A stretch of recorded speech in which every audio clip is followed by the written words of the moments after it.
আজকে আমি একটা ব্রেকফাস্ট বা ডিনারের রেসিপি নিয়ে এসেছি। আজকে বানাবো ছাতু মটর কচুরি। আর এই মটরশুঁটিটা হচ্ছে ফ্রোজেন মটরশুঁটি।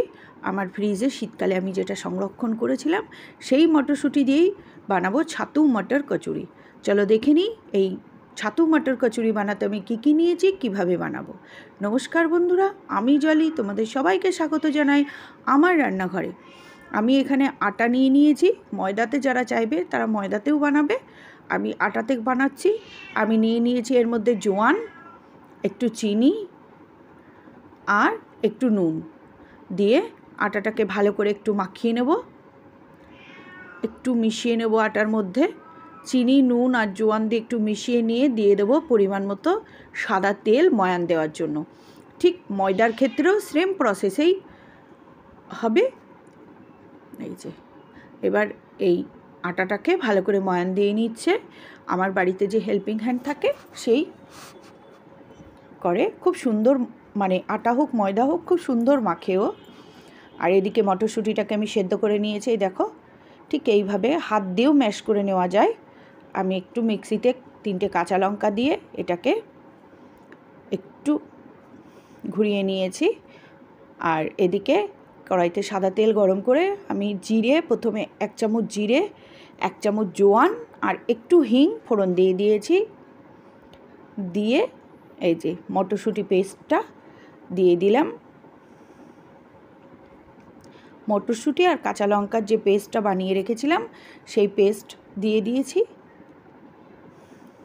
দিয়ে এটাকে ভালো করে কড়াইয়ের মধ্যে নাড়িয়ে নেব।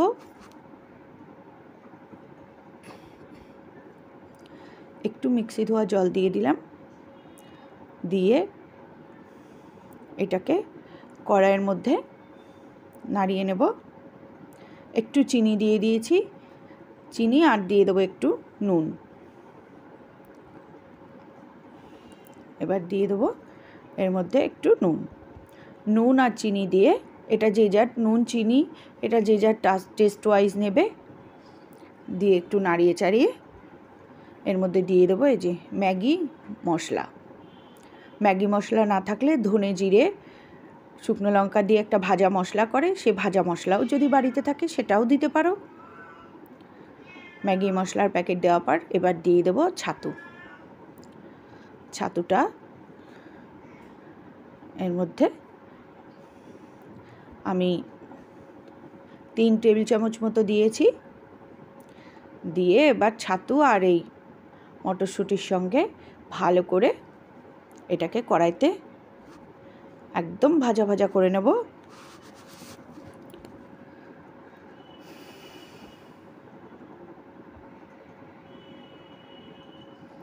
এই যে একদম কড়াইতে নাড়িয়ে চাড়িয়ে আমি এটাকে একদম ভালো করে নাড়িয়ে চাড়িয়ে একদম ভেজে নেব।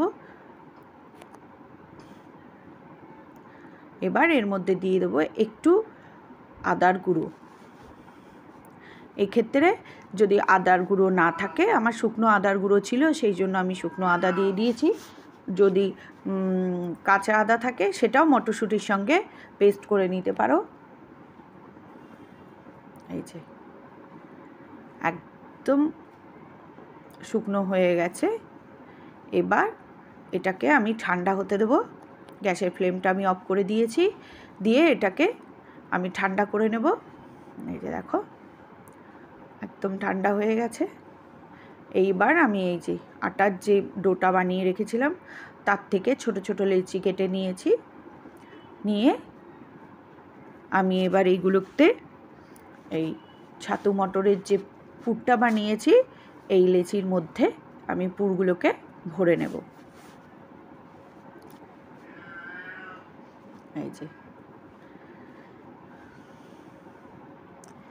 বেশ অনেকটা করে করে পুর দিয়ে, পুরটা পরিমাণ মতো দিতে হবে, অনেকটা দিলে খেতেও বেশ টেস্ট হয়।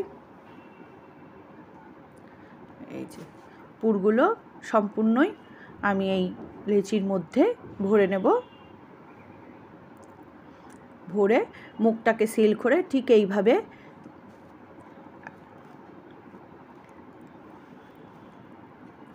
গুটি তৈরি করে নেব।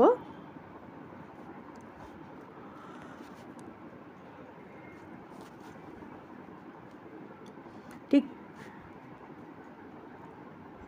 আটার ডোটাকে নিয়ে এরকম বাটির মতো করে নিতে হবে, তার মধ্যে পুরটা ভরে একদম মুখটাকে ভালো করে সিল করে দিতে হবে যাতে বেরিয়ে না যায়।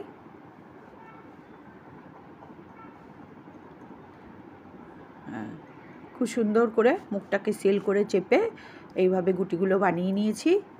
নিয়ে এইবার এইগুলোকে বেলে নিতে হবে। আমার যে হেল্পিং হ্যান্ড ওই বেলে দিচ্ছে, আর আমি এগুলোকে ভেজে নেব।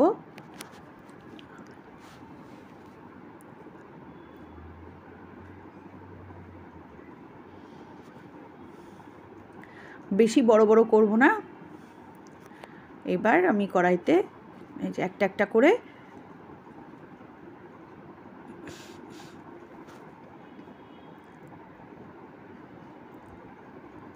এই যে এগুলোকে ভেজে তুলে নেব। সম্পূর্ণ কচুরিগুলোকে লো টু মিডিয়াম ফ্লেমে আস্তে আস্তে ভেজে তুলে নেব। দেখো এই ময়ানটা ভালো দেওয়া হলে না ঠিক এইভাবে ফুলবে।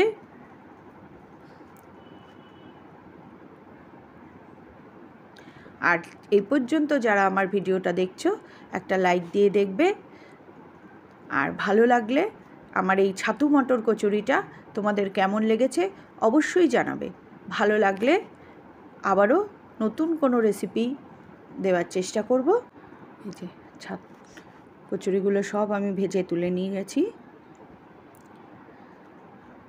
এই যে এইবার এর সঙ্গে আমি কুমড়ো আলুর ছক্কা বানিয়েছিলাম, ছোলার ডাল বানিয়েছিলাম, আর সেমাইয়ের পায়েস বানিয়েছিলাম। এই যে আমার ছাতু মটর কচুরি রেডি টু সার্ভ।